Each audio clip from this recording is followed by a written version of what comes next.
The movie opens up in an apocalyptic world which has been ravaged because of an unknown reason. The once thriving humanity has been laid to complete waste, as only a few survivors remain. Among them is our protagonist, Juliet, who is driving through a desolate city. She is part of a 30-member clan who has somehow managed to survive the harsh conditions. Currently, Juliet is on a mission to look for any edible resources. Inside her van, we see a gun and a picture of herself with her ex-lover, Jack. It appears that he didn't survive the apocalypse. After a while, Juliet enters an abandoned gas station, hoping to find anything useful. She carefully steps inside, ready to shoot whatever lies ahead. When Juliet doesn't find anything, though, she decides to take a short rest. But just then, her sleep is disturbed by a growling sound coming from the upper floor. Juliet is terrified by the noise, so she immediately rushes to her van and leaves. It is evident that something dangerous and scary is inhabiting this apocalyptic wasteland. In the next scene, Juliet communicates with the leader of her clan, Harry. He inquires if she found anything useful, to which she replies in the negative. He then asks her to stay out of danger and get back to their hideout as soon as possible. Juliet agrees, and after she ends the call, she takes a shortcut, since her van's batteries are running out. On her way, she comes across an RV where she finds a fatally wounded man. With his last breaths, he pleads with her to end his misery. However, Juliet dismisses his request, asserting that she doesn't want to waste her bullets on him. She then asks if there's any food inside the RV, to which the man says yes. But he also warns her that the creature, also known as the Reaper, is locked inside. Hearing this, Juliet contemplates for a while, and eventually decides to go inside. As soon as she enters, a few gunshots are heard and the windows shatter. Juliet has managed to kill the barbaric Reaper, but when she steps outside, the poor man has already died. Following this, Juliet gathers all of his supplies, loads them into her van, and leaves. While on the road, she seems to be in a hurry, as it is revealed that the Reapers only come out at night. They're scared of the daylight and spend most of the daytime under shade. Meanwhile, as Juliet is driving, a gust of wind suddenly blows her picture away. This distracts her momentarily, causing her van to skid off track and flip over multiple times. The impact knocks Juliet out, and with this, the movie goes into a flashback. Several years ago, before the apocalypse took place, Juliet is seen standing in an art gallery. The owner of the place, Jack, approaches her and tries to engage in a conversation. However, Juliet is uninterested. She reveals that she's here for the food, and also because it's raining outside. Jack doesn't seem to mind this, so he shows her a painting and asks her to observe it closely. Juliet rudely comments that it is ugly, but Jack tells her to look into its inner beauty, as everything is artificial. As the two continue talking, they become more comfortable with each other. After the exhibition ends, Jack suddenly asks Juliet if she would like to see his place. The latter agrees without much thought, and the two head there. Upon arriving, Juliet is astonished by his apartment, which appears to be lavish. Jack then offers her some wine and cheese, and the two engage in further conversation. However, when Jack starts asking about her personal life, she becomes suspicious of his motives and abruptly leaves. The following night, the two once again cross paths. This time, Jack spots her in a bar where she is with another man. Surprisingly, she hands him some narcotics, revealing that she is a dealer. Later, a deeply curious Jack tails her to her apartment and learns that her situation is really bad. She is living among other narcotic dealers in very grim conditions. When Juliet finally notices Jack, she becomes angry and starts berating him. Jack attempts to console her and even proposes to help her, but she refuses. At last, when Juliet injects a substance in her veins, Jack realizes that she is an addict too. Hence, he leaves the place, disappointed. Several weeks pass by, and one day, a bruised Juliet suddenly shows up at his apartment. Jack doesn't even ask what happened, and he begins tending to her wounds. He then cleans her up and leaves her to rest in his room. The next morning, Juliet wakes up feeling better and joins Jack for breakfast. Once they are done, Juliet requests that she be let out for a while, claiming that she needs some fresh air. However, Jack knows that she desperately wants to inject the substance again. He locks all the doors, and as a result, Juliet becomes livid. She begins smashing different objects in his room, demanding that he release her. However, Jack just lets her release her anger. When she calms down, he holds her tight and eventually kisses her. This serves as the beginning of their tragic and heartbreaking relationship. Several weeks later, Jack buys a new house in the outskirts of the city, which he feels is perfect for Juliet. As they move in together, she feels a bit nervous, as this is a big step in her life. In response, Jack lovingly touches her face, saying he will always be there for her. Later, he shows her around the place and explains that this is where their children will grow up. Juliet, like always, is skeptical, as she isn't sure if she is ready to be a mother. However, Jack tells her that the most important thing is that they are together. They will surely make it work. His prediction turns out to be true, as just a few months later, Juliet becomes pregnant. She reveals the news to him, making him excited. Unfortunately, things quickly take a dark turn, as the baby is stillborn due to Juliet's past drug use. This causes a significant impact on the couple's relationship, and Juliet goes into a relapse. Being the perfect man that he is, Jack still puts up with her and always tries to make her feel better. However, one night, he finally snaps. Jack is tired of Juliet running away every day to meet her junkie friends. In a fit of rage, he breaks up with her, leaves the car, and decides to use the subway instead. Hours later, as Juliet is having drinks in a bar, a news channel reports that there was a deadly chemical attack in the subway, which has claimed the lives of more than 30 people. This scares Juliet as she realizes that Jack was in the same subway, hence she immediately rushes to see him. In the next scene, Juliet arrives at the hospital, where Jack is admitted in the intensive care unit. His larynx and trachea were burned because of the chemical attack, leaving him unable to speak. Juliet goes near his room, which is separated by a thick layer of plastic, and apologizes for what happened. In response, Jack uses a whiteboard and a marker to express his emotions. Even in this critical state, he mentions that he loves her and asks her to never give up. This makes Juliet hopeful of his survival.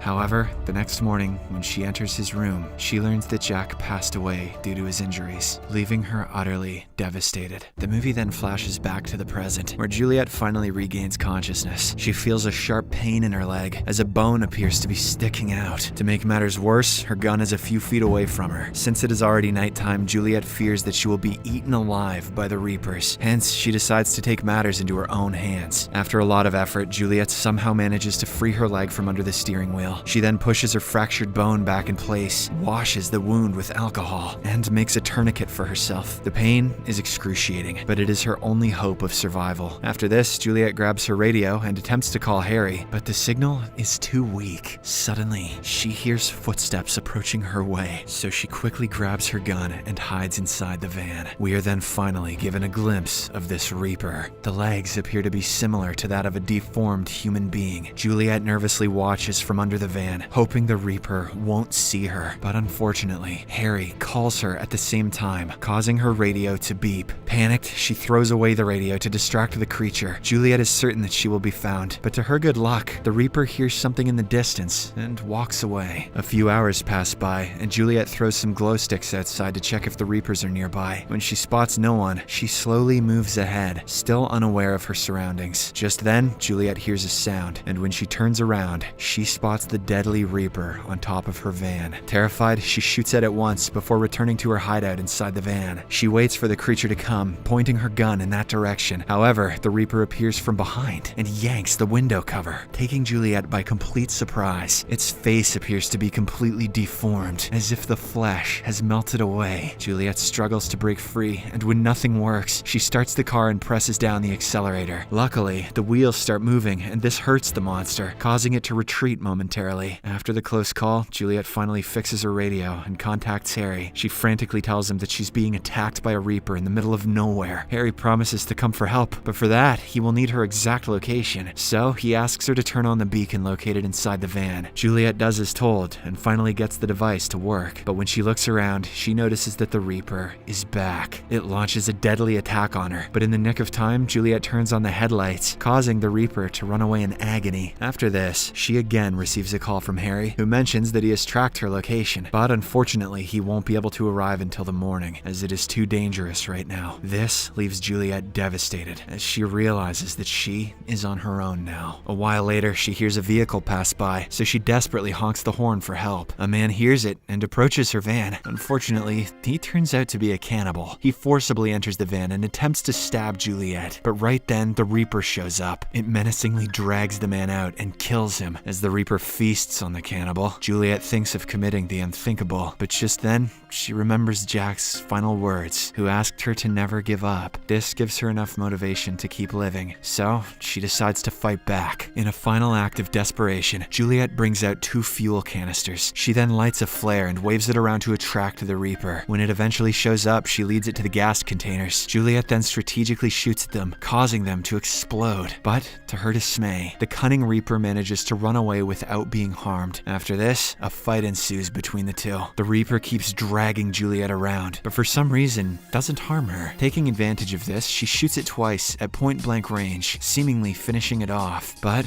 when the sun finally rises. The Reaper appears to be alive. Juliet tries to shoot at it once again, but she has run out of bullets. As she hurriedly reloads her gun, the Reaper climbs on top of her. When it gently touches her face, it finally dawns on Juliet that the monster is none other than the love of her life, Jack. All this while, he was only trying to get close to her and be with her. Despite being a monster now, he still has the same feelings for Juliet he once had. Overwhelmed with emotions, Juliet goes into a flashback and remembers the time when Jack asked her to observe the painting. He had told her to see the inner beauty, as everything is artificial. In the present, Juliet, in tears, tells Jack that she loves him a lot. Then, in a tragic ending, she points her gun at both of them, finishing it all. Subscribe for more videos like this, turn on notifications, and leave a like to help the channel out. Thank you for watching.